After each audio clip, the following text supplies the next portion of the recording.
The brain woke up one morning and couldn't remember the last time something felt genuinely good. Not just okay, not just fine, actually good.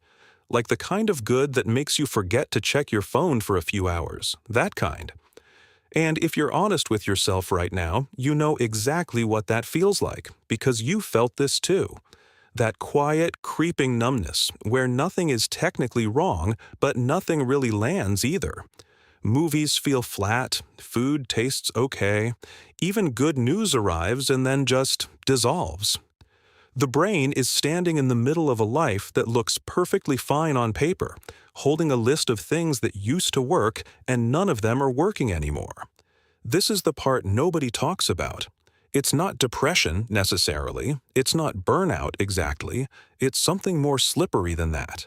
It's the feeling of reaching for something that should feel rewarding and coming back empty-handed, over and over again, until the brain quietly stops reaching as much, until it starts to wonder if something is broken. And here's the strange paradox at the center of all of this. The brain isn't suffering from a lack of pleasure, it's suffering from too much of it, delivered too fast, too often, with zero effort required. The brain has been on a pleasure treadmill so advanced, so frictionless, that the natural rewards of real life have started to feel like dial-up internet in a fiber optic world. Technically functional, just unbearably slow. Here's how the brain got here. Imagine dopamine not as a reward, but as a vote of interest. Every time the brain encounters something new, something stimulating, something that triggers that little neurochemical yes, it gets a vote, a tiny spark. That spark is supposed to be rare enough to mean something. And the real things, the slow things, the things that actually build a life worth living, start to feel like they're just not worth the effort. Not because they aren't, but because the brain has been trained to compare everything to a dopamine slot machine that never stops paying out. Drop a comment right now if any of this is landing. Just write, "This is me," or "I feel this." Because the brain is not alone in this, and sometimes just naming it out loud is the first thing that moves the needle. Now here is where it gets interesting, because the solution is not what most people expect.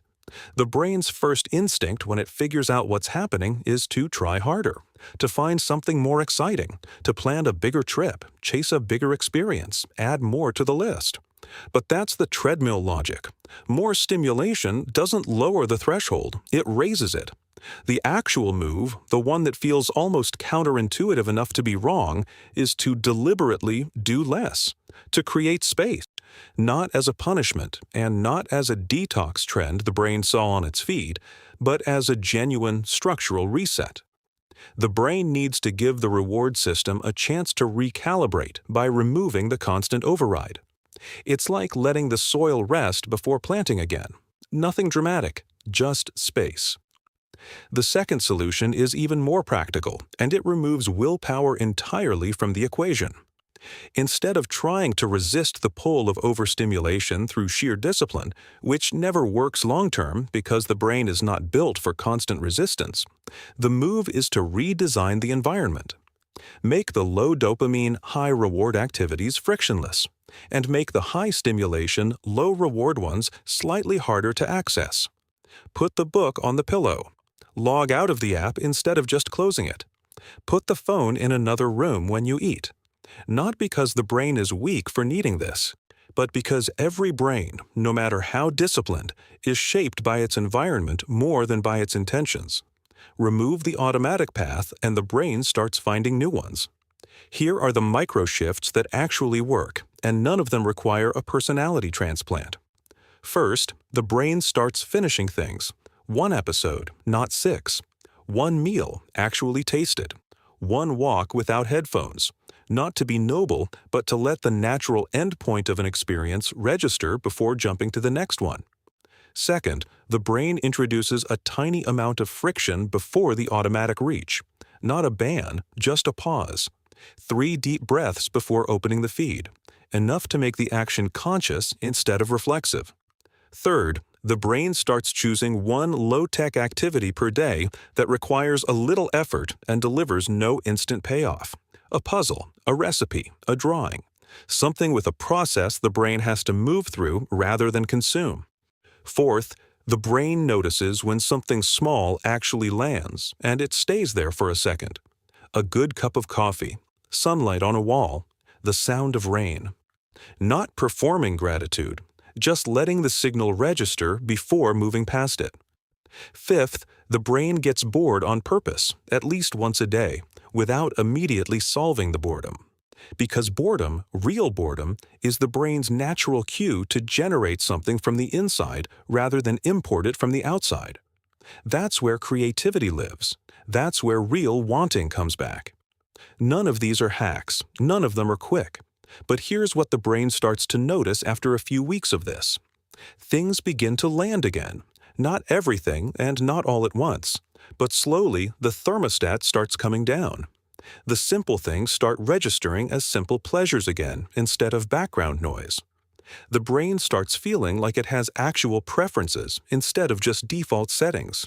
It starts wanting things again, specifically, personally, in a way that feels like it's coming from inside rather than being generated by an algorithm. That quiet, creeping numbness starts to have more gaps in it. And in those gaps, something that actually feels like you starts to come back through. This is not about becoming someone who doesn't enjoy technology or who lives off the grid and meditates at sunrise. The brain lives in the real world. The brain has a phone and a feed and deadlines and a group chat that never sleeps. But the brain also gets to decide, consciously and deliberately, whether the environment it lives inside is shaping it by default or by design. That's the identity shift underneath all of this. Not, I need to feel more things, but I get to decide what the brain is calibrated for. And that shift, quiet as it is, changes everything. If the brain you've been living inside lately feels like it belongs to you a little less than it used to, if the things that should feel good have started feeling like going through the motions, this video was made for you. Subscribe if you want to keep understanding your own mind better, because that's exactly the kind of content that lives here. And if this one moved something in you, even slightly, hit like. It tells the brain behind this channel that if the brain you've been living inside lately feels like it belongs to you a little less than it used to, if the things that should feel good have started feeling like going through the motions, this video was made for you. Subscribe if you want to keep understanding your own mind better, because that's exactly the kind of content that lives here. And if this one moved something in you, even slightly, hit like. It tells the brain behind this channel that the work is actually landing.